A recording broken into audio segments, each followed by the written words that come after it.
Entonces, pareciera ser que en ese culmen de razones, porque los jueces emitimos razones.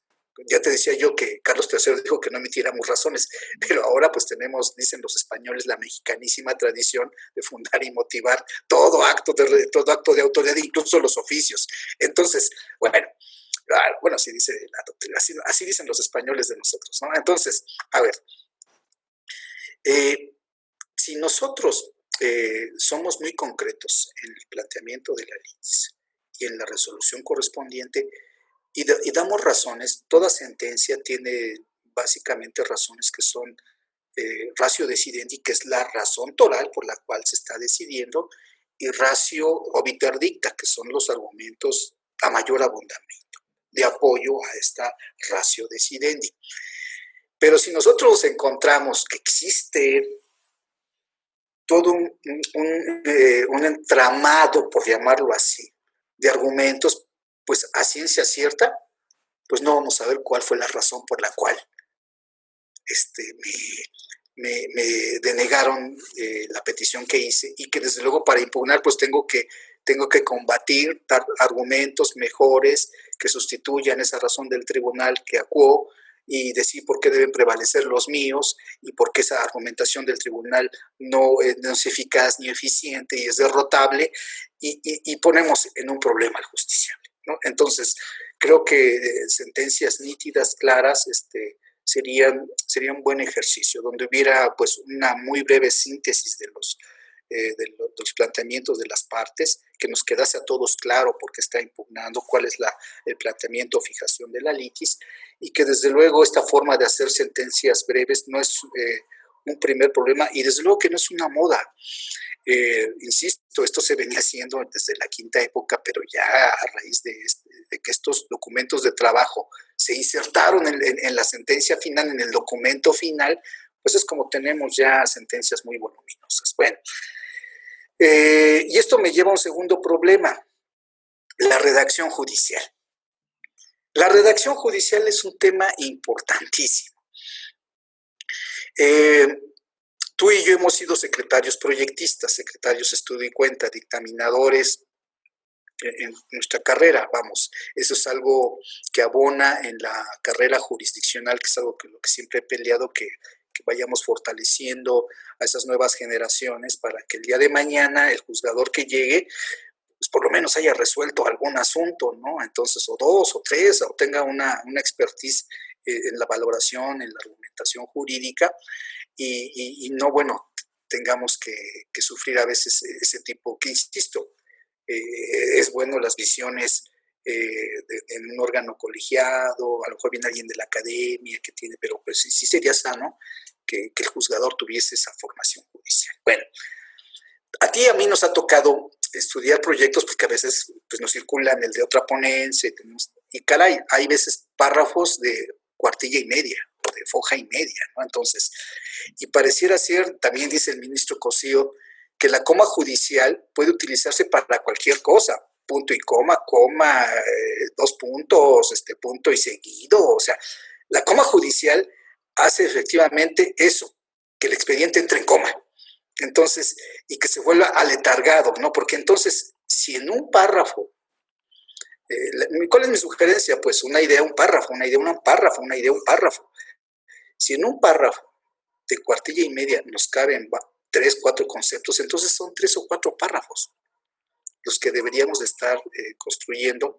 Pero insisto, esto tiene que ver con un método de redacción rápida, eficaz para abogados, lo cual, desde luego, las facultades a veces no estamos como muy metidos en ese tema, no formamos a los abogados en este tipo de situaciones, y desde luego, pues esto nos implica pues una labor que tiene que realizar el destinatario final de la sentencia, yo me imagino como de ir deshiervando, ¿no? Quitando ahí argumentos que insisto, son interdictas o simples falacias a veces, ¿no? Incluso de ir quitando ese tipo de situaciones para quedarnos con la razón toral que tuvo el juzgador y por este camino conceptual, por esta cadena de argumentos, poder ir siguiendo el razonamiento del juzgador. Por eso insisto que son importantes esta síntesis, las infografías que publicamos respecto de los asuntos. Y esto es un ejercicio, desde luego, de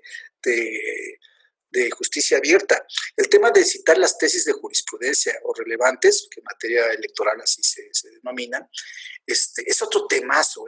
Ya habría que incluso dar otro curso sobre cómo citar efectivamente las tesis, porque en algunos casos, y esto sucede con operadores incluso de alto nivel, te citan el caso de la legislación de Veracruz, por decir algo, y quieren que se aplique una realidad, a un marco normativo distinto, insisto, con otras condiciones.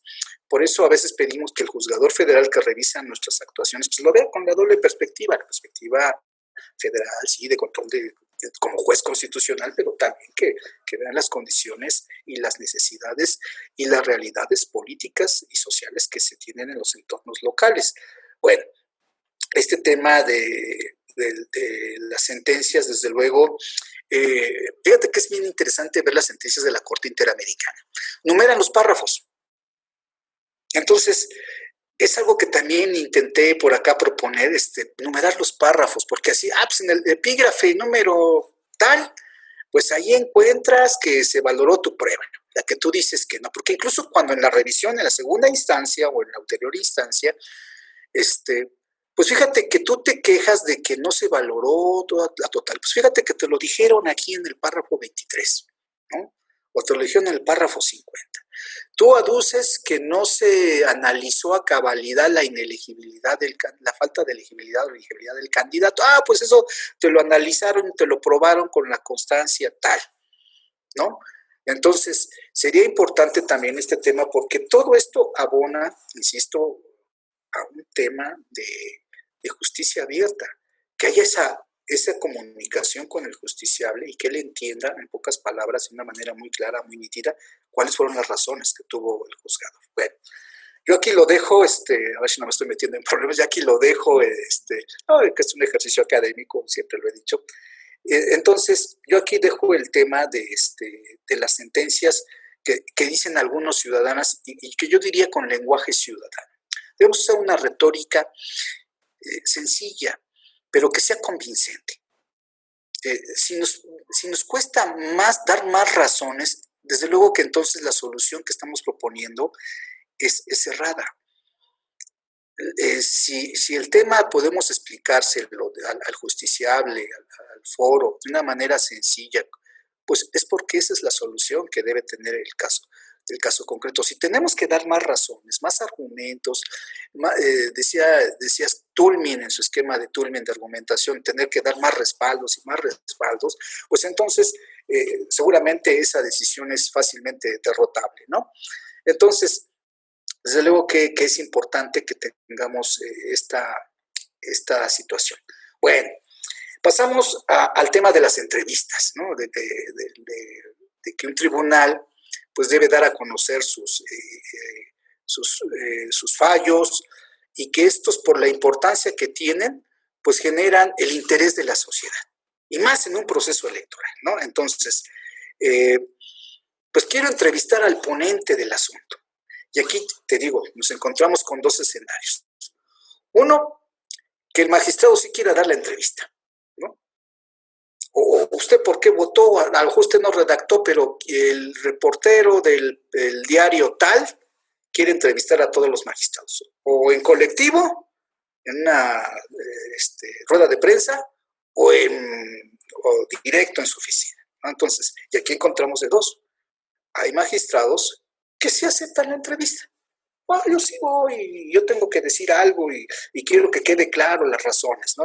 Porque finalmente, insisto, la ciudadanía, con el mejor de los casos, los abogados leerán la sentencia a cabalidad. Insisto, diciendo que es una sentencia pues bien estructurada, como te platicaba yo, pero si es una sentencia ahí donde abigarradamente ahí vienen entremezclados argumentos y apreciaciones, pues híjole, caray.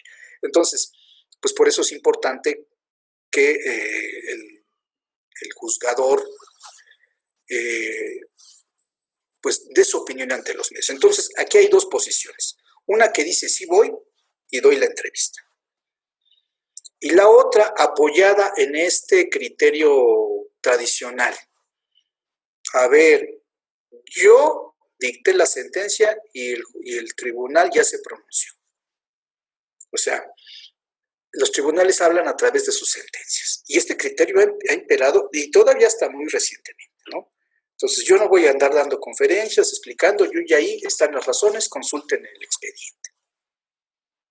Entonces, aquí tenemos de dos. La vieja guardia contra la nueva guardia. ¿Cuál es mi opinión?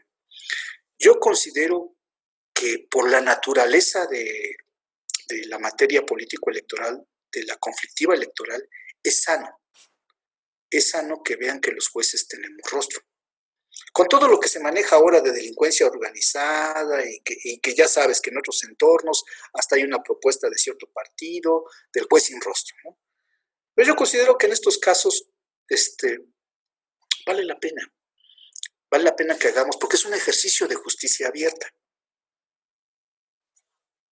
Que el magistrado de la entrevista, y ahí, luego nos vamos a meter al tema de los boletines, pero ahorita quedémonos en las entrevistas, ¿no? Entonces, que el magistrado de la entrevista, insisto, no se puede obligar, si hay uno que dice, no quiero, y pues no dará la entrevista. Pero lo sano, dada la naturaleza de nuestra materia, pues es que se conceda esa entrevista, ¿no? Entonces, esa es mi opinión, donde se verá la posición del magistrado. Hay una posición intermedia, doctor, que es la vocería, es decir, tener un vocero, un traductor. O sea, la Corte lo tiene el Tribunal Electoral, donde se le pasa un abstract, se le pasa una síntesis. A ver, el día de hoy vamos a resolver 20 asuntos, pero de estos, este y este, te paso pues mi síntesis, ¿no?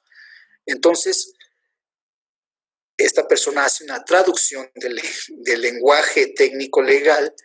A ver, el día de hoy resolveremos el caso de la coalición Unidos por, no sé, por la Paz de México, o como se llama, en el cual plantean el tema de el rebase de topes en la campaña de tal. Entonces, el tribunal resolvió que no se acreditaron porque no se aportaron los elementos de convicción. Entonces, o las pruebas correspondientes.